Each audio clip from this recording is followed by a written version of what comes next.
L'avenir de notre pays et son dynamisme économique durable dépendent de notre capacité à fédérer tous ses atouts. Avec cette pensée de Jean-Louis Berly, je vous souhaite la bienvenue à ce nouveau numéro de ma banque Assurance et moi. Cette émission, vous le savez, pose sa marque de fabrique en vous offrant la possibilité de toujours mieux décrypter l'actualité économique. Je vous invite une fois encore à découvrir les sujets qui ont fait l'actualité financière cette semaine. Bonsoir à tous, tout de suite la revue.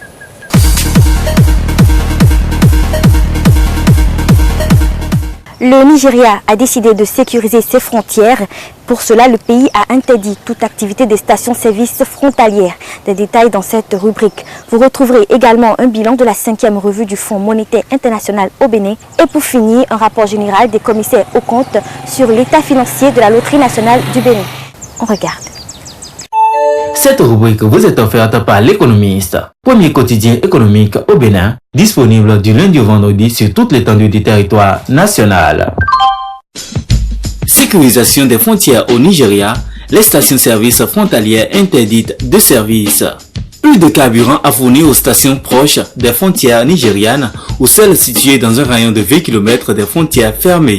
C'est là la nouvelle trouvaille du pays de Bouari en renfort à la mesure de sécurité du territoire et de lutte contre la contrebande engagée depuis un peu plus de 2 mois. Si le délai d'ouverture va de prorogation en prorogation, la mesure ne cesse également d'être renforcée par les autorités nigérianes. Pas la moindre faille et tout acte susceptible de perturber l'ordre établi dans le pays est automatiquement revu. Fin de la 5e revue de son programme, le FMI note des avancées pour l'économie béninoise. Durant 2 semaines, une mission du Fonds monétaire international FMI, conduite par M. Luc Héroux, a séjourné à Cotonou pour la 5e revue du programme économique et financier conclu en avril 2017 avec le Bénin dans le cadre des accords au titre de la facilité élargie du crédit FEC. Le mardi 5 novembre 2019, à la présidence de la République, un point de presse conjoint a été tenu par le chef de mission et le ministre de l'économie et des finances Romuald Wadaï. Loterie nationale du Bénin, Zosu réalise un chiffre d'affaires de 19 milliards en 2018. La Loterie nationale du Bénin, sous la direction de son premier responsable Gaston Zosu, a réalisé un chiffre d'affaires de 19 milliards 802 millions 715 848 francs CFA en 2018, indique le rapport général des commissaires aux comptes sur les états financiers de synthèse, exercice clos le 31 décembre 2018. Le contrôle des états financiers de synthèse de la Loterie nationale du Bénin LNB présente les caractéristiques suivantes. Le chiffre d'affaires est de 19 milliards 802 millions 715 848 francs CFA et le résultat bénéficiaire est de 638 millions 359 513 francs CFA. Ainsi se résume le rapport général des commissaires aux comptes, rapport produit par les cabinets CIK et Monde Expert Révise. Ainsi, les états financiers de synthèse de la Loterie nationale du Bénin ont été arrêtés par le conseil d'administration en date du 26 juin 2019.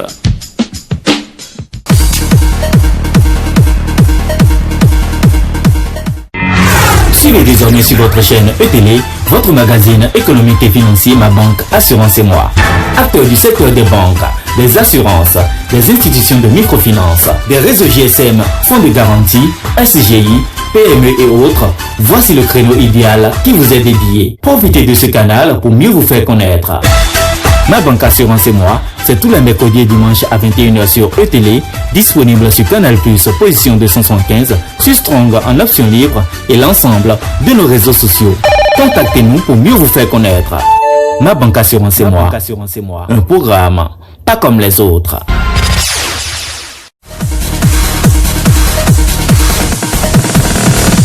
Nous évoluons. Mesdames et messieurs, restez avec nous pour le forum.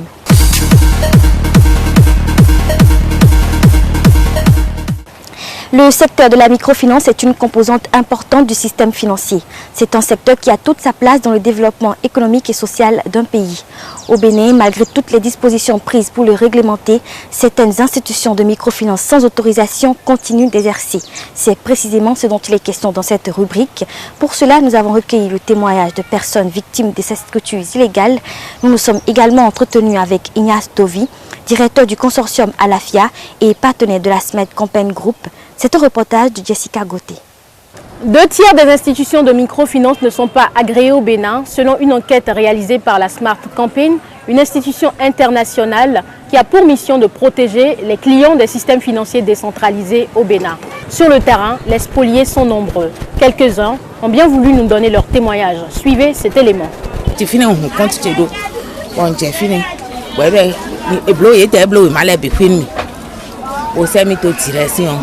Après 10 ans, et donc nous quoi des données après 10 ans là quoi nous besoin quoi ton bon là économie c'est caro et content ma beau cheton boyi économie o j'ai fini il flou mais to la mi kaka il la mi kaka ah nous un an bon wa don ye bloqué nous quoi tu dois ici bon jan iyo nye soit tu quoi tu dois con nye soit c'est quoi tu dois con bon jan il quoi tu kuna kucho boy quoi tu aji quoi tanko bon yon fidi am blowe malen mi broche e yon ina yo mi bonai pero yo mi ai blo 3 mois bon le iton ba don se mi to o mi ne iton on je fini o ta yo do mi loche intérêt de ndoro fini o le ku 10 000 ne yen na blo kwa yin na 10 000 la no après 10 ans 400 000 la pero e ku 10 000 akodo mi ka bon leko bo le ai na yo kondote bo no mo na ihun don ayi kwache bidens te po bande ku so ba economy eton e ka do e oblowe ma de obi do nye mai retire a be na blope don yi ko bon wa yi kon bon no ye do je ku so ba intérêt o de o me ni se kwache de nzero finion mi te po che ni nu ma du ko choboku do nu ndu ndero wa mi eti mo wa réclamer kwache ti mo e na ndu achi bẹ̀rẹ̀ ti confie wo e ma tian bon tian be e ko me kaka abo le ko awa do mbro ti ko 50 000 euros docteur la chuté. Bon, leur stratégie c'est de collecter des prêts auprès de leurs clients et après de leur faire de prêts. Et quand tu finis un mois, on peut t'accorder un mois que tu vas rembourser et par la cotisation. Alors, si tu te mets par exemple à 1200, tu laisses les 200 francs là. Chaque fois que tu fais un mois, c'est 30 000 francs que tu prends en leur laissant 1000 francs par mois et 200 francs. Ça fait 1200 que eux ils collectent sur nous par mois. Donc, à la fin de mon premier carnet, ils m'ont dit que je dois avoir un compte bancaire. Je n'ai pas vu le livret de compte jusqu'à présent. Et quand ça a commencé par tourner mal, on n'arrive plus à prendre les cotisations à temps. Donc j'ai poussé ma curiosité à demander aux agents collecteurs qu'est-ce qui ne va pas. Ils m'ont dit que c'est l'État qui veut leur venir en partenariat, l'État veut les soutenir en quelque sorte, et que tout est en train de changer. Effectivement, le carnet a changé, le nom a changé, mais les numéros demeurent, les numéros téléphoniques demeurent les mêmes. Donc c'est presque les mêmes personnes qui continuent, mais sous l'œil vigilant de l'État. Donc on a continué et par la suite, la dernière considération que j'ai faite, ils n'ont pas me rembourser. L'Association professionnelle des systèmes financiers décentralisés a pour mission de contribuer à la défense des systèmes financiers décentralisés membres et de faciliter leur professionnalisation et leur développement en renforçant continuellement leur capacité à offrir des services de qualité aux populations. Nous nous sommes rapprochés du directeur du consortium Alafia pour nous faire l'état des lieux. Je dirais d'entrée de jeu qu'il y a une grande différence entre système financier décentralisé et institution de microfinance. Le thème institution de microfinance, je dirais que c'est un thème un peu conventionnel. C'est utilisé généralement pour désigner les structures qui collectent l'épargne du public et qui octroient des prêts à la population sans avoir la forme de banque. Mais la microfinance est une activité qui s'est beaucoup développée dans nos États et qui aujourd'hui est réglementé compte tenu du volume de l'épargne collectée, compte tenu du volume des crédits octroyés à la population. C'est une activité aujourd'hui qui aide la population à pouvoir vraiment avoir les moyens pour pouvoir se prendre en charge à la base. Si bien que les institutions de microfinance sont appelées dans l'espace UEMOA et au Bénin, puisque nous avons des lois communautaires, sont désignés systèmes financiers décentralisés.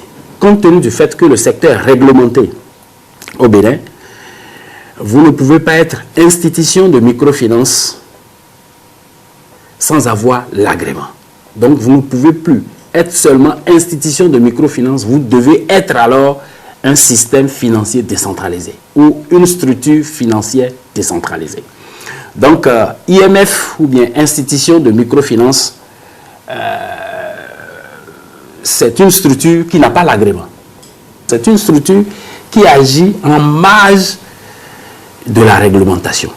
Aujourd'hui, nous avons les deux formes d'institutions encore présentes au Bénin. Nous avons les systèmes financiers décentralisés, que sont des institutions de microfinance agréées par le ministre en charge des Finances, et tout simplement des institutions de microfinance, mais qu'on peut aussi appeler des initiatives de microfinance, puisque souvent c'est conduit par un privé, par un individu, par un promoteur, et qui n'a pas encore fait les démarches nécessaires pour avoir l'agrément.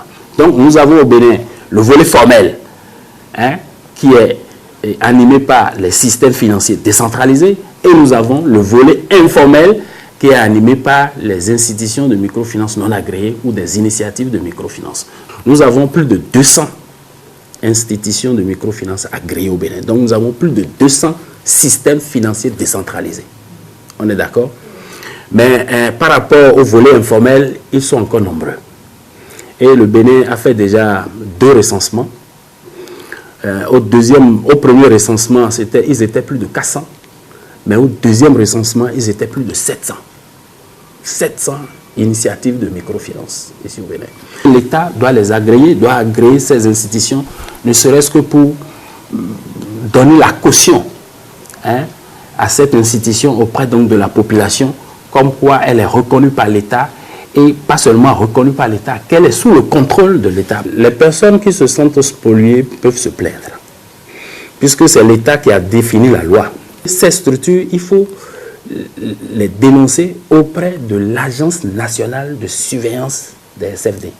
Parce que c'est l'Agence nationale de surveillance des structures de microfinance agréées qui reçoit la demande d'agrément et qui est chargée de l'application des tests qui réglementent l'activité de microfinance. Vous pouvez dénoncer cette institution-là auprès donc de votre commune. ABEF est très impliqué dans la fermeture des structures exerçant en marge de la réglementation. Alors l'initiative de la Smart Campaign est une très très bonne initiative, car elle amène les clients à mieux connaître leurs droits et à les défendre.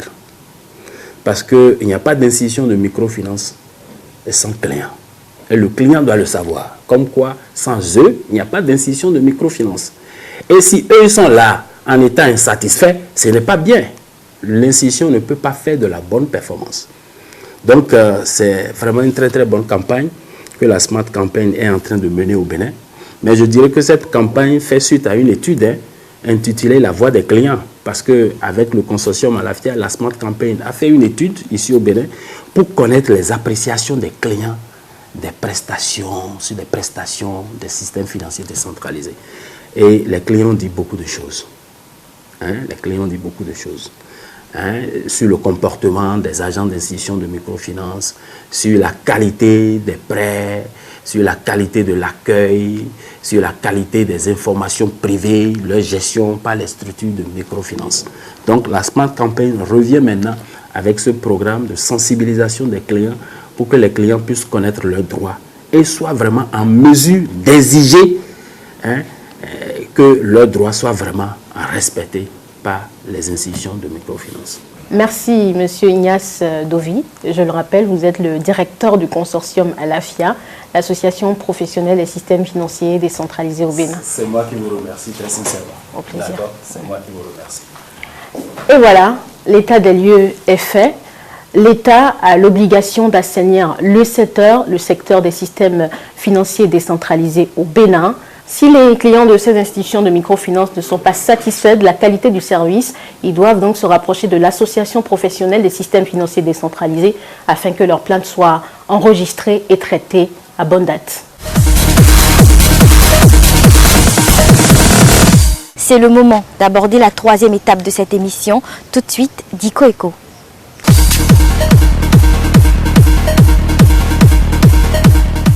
Les banques mettent à disposition de leurs clients plusieurs outils pour leur permettre de gérer au mieux leur argent. Parmi ces services, le compte bancaire est le principal. Le dossier que je vous invite à suivre vous donne plus de détails sur la création d'un compte bancaire et son fonctionnement. Regardez. Un compte en banque est un compte attribué à ses clients par une banque afin d'enregistrer leurs entrées et leurs sorties d'argent. Il existe différents types de comptes en fonction des attentes du client. Un compte en banque se voit attribuer des droits, des limites de retrait et de crédit, ainsi que d'autres facilités qui peuvent varier en fonction du profil clientèle, de la stratégie de la banque et de son offre de produits. Il existe 3 types de comptes clients. Les comptes purement créditeurs au bénéfice du client, les comptes purement débiteurs ouverts par les banques à l'occasion d'un prêt consenti à leurs clients et les comptes qui sont alternativement créditeurs au bénéfice client et créditeurs au bénéfice de la banque. L'ouverture d'un compte résulte de la signature d'une convention entre le banquier et son client, une convention cadre de services bancaires. Il y a toujours un contrat qui accompagne l'ouverture d'un compte. Le compte simplifie la présentation des différentes opérations en permettant de déterminer aisément le solde du compte. Mais le compte n'est pas qu'un instrument comptable, il est aussi un instrument juridique. L'enregistrement des opérations en compte est une opération juridique qui a des effets de droit.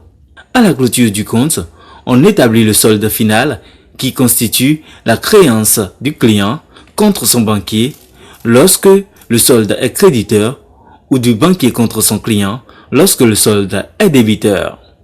Chaque opération réalisée en exécution d'un service bancaire fait naître une créance, soit une créance du client contre son banquier, soit une créance du banquier contre son client.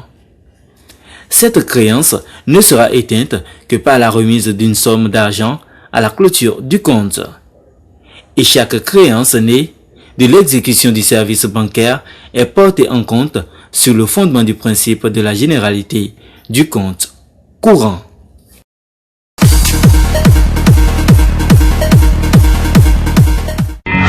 Suivez désormais sur votre chaîne ETélé, votre magazine économique et financier Ma Banque Assurance et Moi. Acteurs du secteur des banques, des assurances, des institutions de microfinance, des réseaux GSM, fonds de garantie, SGI, PME et autres, voici le créneau idéal qui vous est dédié. Profitez de ce canal pour mieux vous faire connaître. Ma Banque Assurance et Moi, c'est tous les mercredis et dimanches à 21 h sur ETélé, disponible sur Canal+, position 275, sur Strong en option libre et l'ensemble de nos réseaux sociaux. Contactez-nous pour mieux vous faire connaître. Ma Banque Assurance et Moi, un programme pas comme les autres.